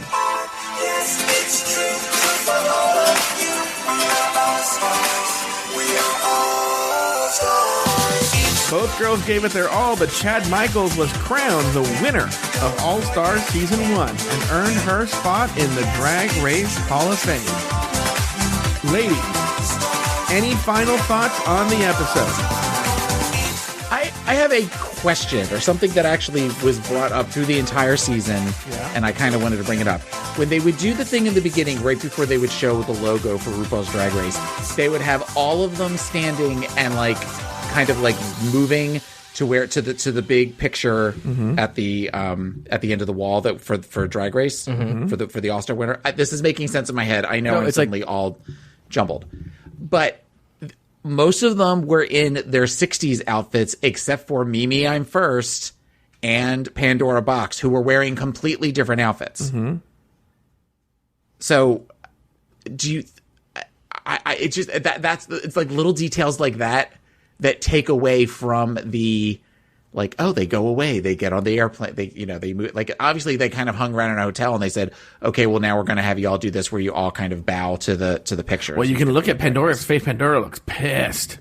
Right. I mean, it's just one of these where it's like a contractual obligation sort of thing. And there was something they did recently where I was like, oh, you can tell that person's pissed. It was RuPaul's Drag Race, and you could tell they left early or something like that. Yes, Evan, you have something to say. Was it hopefully they didn't tell them that they were going to get a chance to come back or have some stick around and we'll bring you, there's something we need you to do, and then they show up and that's all they have to do is just. Well, they know they have some contractual obligations. I do know that for the promo for season 10, when they filmed season 10, 2 of the queens had already been eliminated. In fact, one of them had just been eliminated the night before. So when you see the promo, 2 of the queens had just been eliminated. So they did it, after those 2 queens had been eliminated. So they did it for season 6 too. Did they not? They had to have done it for season 6. I know for season 7, Tempest du Jour had already been eliminated when they filmed the promo, and season 6 probably too. I don't know. There was some. I think there was something I read where the person had to pretend like they could win still. I can't remember who it was or what it was. Well, she was getting her life on that bus. I'm ready. I'm ready. Oh, I'm not joking. Oh, wait, no, it is. I'm not going to hold back. Oh, at all. Yeah, not at all. Oh, at all. All right, Evan, any final thoughts on the episode? Everything that you thought about this episode you've gotten out? Yeah. It's, I mean, Chad about to die, so Ru wanted him to be happy. So, good for him. You guys know that, right? Taylor, any thoughts? I don't know. You guys don't know that? That's like one of the funniest things that ever happened out of this season is that it's a YouTube comment on like why they think Chad won, and it was some troll was like, Chad's about to die, so Ru wants him to be happy, and that's like the joke about why he won, because Chad's old. Taylor, do you have any final thoughts on the episode? I don't know what he lost me. We're done. He's done. It was a complete sentence. I don't know what you don't get. Was it? It was. Was it? Yeah. You know what? Maybe I like it better when you weren't completing the sentences. You know what? Okay, Taylor, say something that has something to say at the end. No, I'm glad that I came back for this episode. This was fun. I'm thrilled. And I'm glad the season is over. Babalu.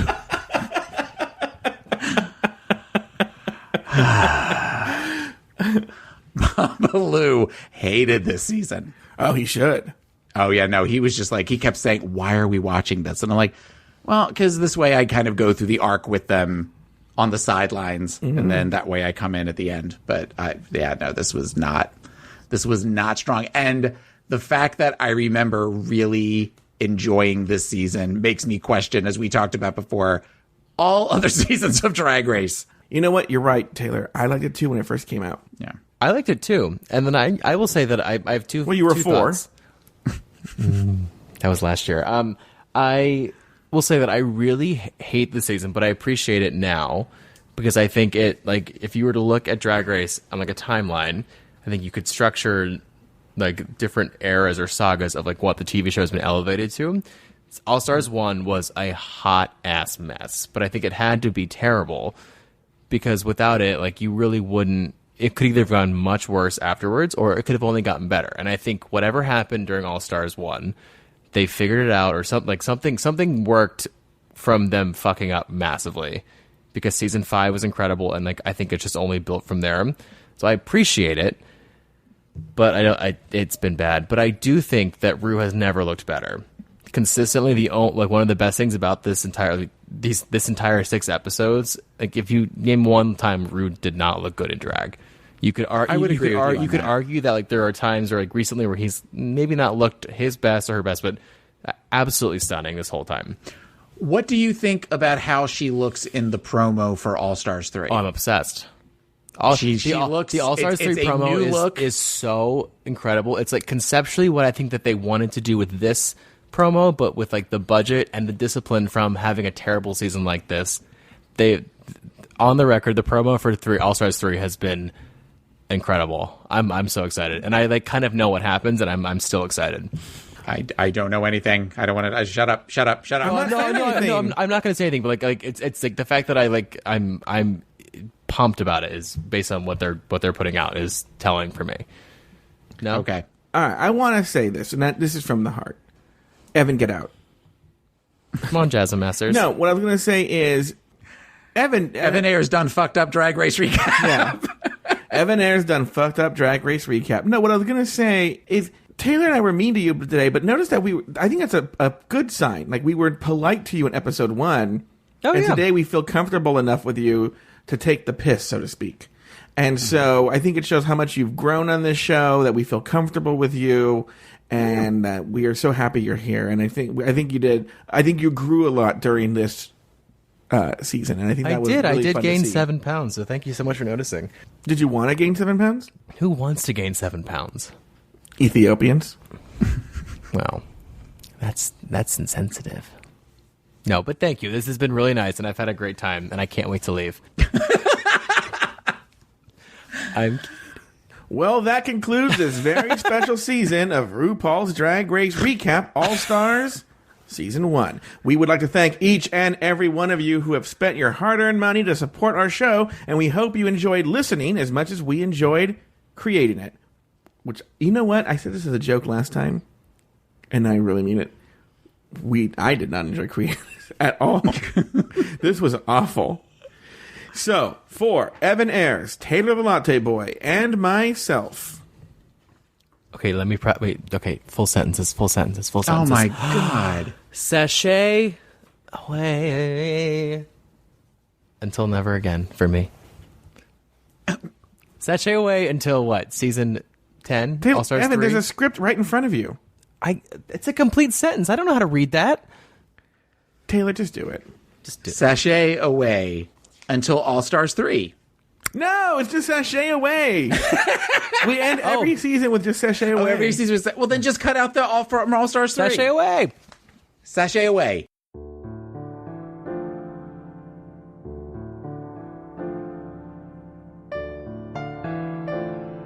Thank you for listening to RuPaul's Drag Race Recap. Have something to say? Email us at dragracerecap@gmail.com. Follow us on Twitter and Instagram at dragracerecap. Our Instagram account is managed by Steven Starling. You can follow us on Facebook at facebook.com/dragracerecap. If you want access to more Drag Race content and other Afterthought Media shows, support us on Patreon at patreon.com/afterthoughtmedia. Follow Evan Ayres on Instagram at Evan M. Ayres, that's EvanMayres, and on Twitter at Nobody Cares, that's Nobody, Cayres. Follow Joe Betance on Twitter and Instagram at Joe Betance, that's JoeBetance. The theme song was written by Lucian Piani and arranged and performed by Alex Lefebvre. This has been an Afterthought Media podcast.